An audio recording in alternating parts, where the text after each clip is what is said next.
श्री भगवान बोले, हे अर्जुन, यह शरीर क्षेत्र इस नाम से कहा जाता है और इसको जो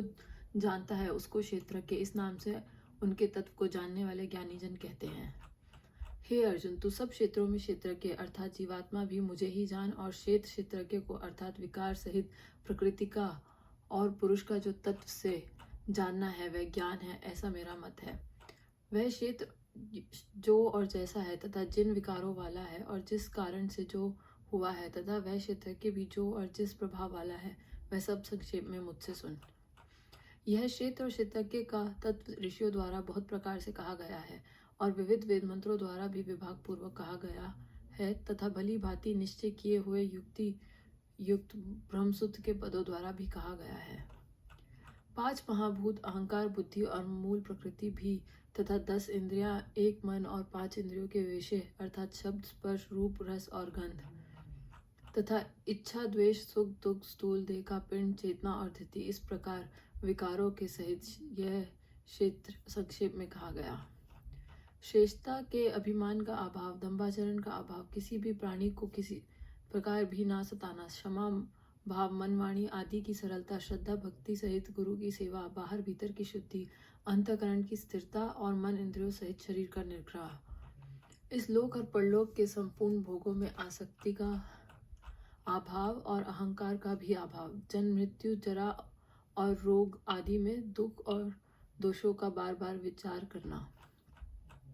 पुत्र, स्त्री, घर और धन आदि में आसक्ति का अभाव, ममता का ना होना तथा प्रिय और अप्रिय की प्राप्ति में सदा ही चित्त का सम रहना,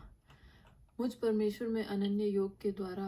अव्यभिचारिणी भक्ति तथा एकांत और शुद्ध देश में रहने का स्वभाव और विषयासक्त मनुष्य के समुदाय में प्रेम का ना होना, अध्यात्म ज्ञान में नित्य स्थिति और तत्व ज्ञान के अर्थ रूप परमात्मा को ही देखना, यह सब ज्ञान है और जो इससे विपरीत है वह अज्ञान है, ऐसा कहा है।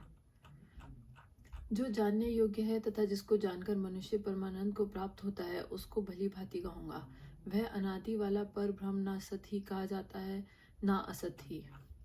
वह सब और हाथ पैर वाला, सब और नेत्र, सिर और मुख वाला तथा सब और कान वाला है, क्योंकि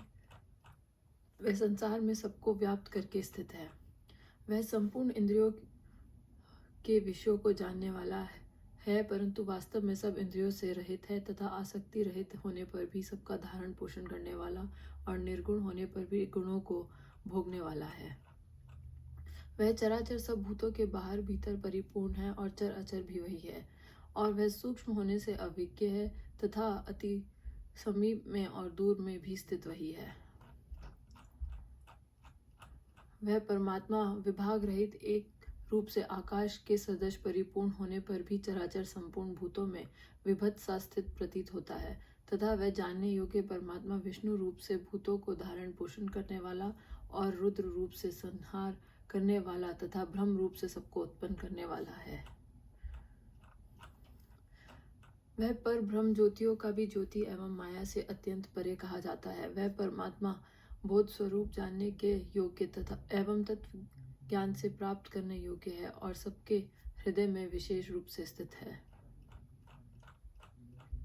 इस प्रकार क्षेत्र तथा ज्ञान और जानने योग्य परमात्मा का स्वरूप संक्षेप से कहा गया। मेरा भक्त इसको तत्व से जानकर मेरे स्वरूप को प्राप्त होता है।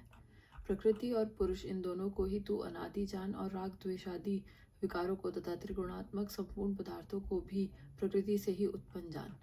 कार्य और कर्ण को उत्पन्न करने में हेतु प्रकृति कही जाती है और जीवात्मा सुख दुखों के भोक्तापन में अर्थात भोगने में हेतु कहा जाता है। प्रकृति में स्थित ही पुरुष प्रकृति से उत्पन्न त्रिगुणात्मक पदार्थों को भोगता है और इन गुणों का संग ही इस जीवात्मा के अच्छी बुरी योनियों में जन्म लेने का कारण है। इस देह में स्थित यह आत्मा वास्तव में परमात्मा ही है। वह साक्षी होने से उपदृष्टा और यथार्थ सम्मति देने वाला, उनसे अनुमंता, सबका धारण पोषण करने वाला होने से भरता, जीव रूपा से भोक्ता, ब्रह्मा आदि का भी स्वामी होने से महेश्वर और सुख सच्चिदानंद घन होने से परमात्मा, ऐसा कहा गया है। इस प्रकार पुरुष को और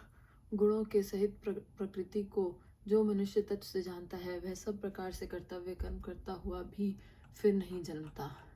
उस परमात्मा को कितने ही मनुष्य तो शुद्ध हुई सूक्ष्म बुद्धि से ध्यान के द्वारा हृदय में देखते हैं, अन्य कितने ही ज्ञान योग के द्वारा और दूसरे कितने ही कर्म योग के द्वारा देखते हैं, अर्थात प्राप्त करते हैं।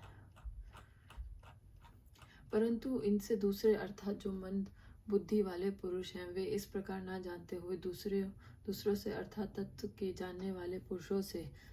सुनकर ही तदनुसार उपासना करते हैं, और वे श्रवण परायण पुरुष भी मृत्यु रूप संसार सागर को निसंदेह तर जाते हैं। हे अर्जुन, यावन्माद जितने भी स्थावर जंगम प्राणी उत्पन्न होते हैं, उन सबको तू क्षेत्र और क्षेत्रज्ञ के संयोग से ही उत्पन्न जान। जो पुरुष नष्ट होते हुए सब चराचर भूतों में परमेश्वर को नाश रहित और संभाव से स्थित देखता है, वही यथार्थ देखता है। क्योंकि जो पुरुष सब में संभाव से स्थित परमेश्वर को समान देखता हुआ अपने द्वारा अपने को नष्ट नहीं करता, इससे वह परम गति को प्राप्त होता है। और जो पुरुष संपूर्ण कर्मों को सब प्रकार से प्रकृति के द्वारा ही किए जाते हुए देखता है और आत्मा को अकर्ता देखता है, वही यथार्थ देखता है। जिस क्षण वह पुरुष भूतों के पृथक पृथक भाव को एक परमात्मा में ही स्थित तथा उस परमात्मा से ही संपूर्ण भूतों का विस्तार देखता है, उसी क्षण वह सच्चिदानंद घन ब्रह्म को प्राप्त हो जाता है। हे अर्जुन, अनादि होने से और निर्गुण होने से यह अविनाशी परमात्मा शरीर में स्थित होने पर भी वास्तव में ना तो कुछ करता है और ना लिप्त ही होता है। जिस प्रकार सर्वत्र व्याप्त आकाश सूक्ष्म होने के कारण लिप्त नहीं होता, वैसे ही देह में सर्वत्र स्थित आत्मा निर्गुण होने के कारण देह के गुणों से लिप्त नहीं होता। हे अर्जुन, जिस प्रकार एक ही सूर्य इस संपूर्ण ब्रह्मांड को प्रकाशित करता है, उसी प्रकार एक ही आत्मा संपूर्ण क्षेत्र को प्रकाशित करता है। इस प्रकार क्षेत्र और क्षेत्रज्ञ के भेद को तथा कार्य सहित प्रकृति से मुक्त होने को जो पुरुष ज्ञान नेत्रों द्वारा तत्व से जानते हैं, वे महात्मा जन परम ब्रह्म परमात्मा को प्राप्त होते हैं। ओम जय भगवत गीता।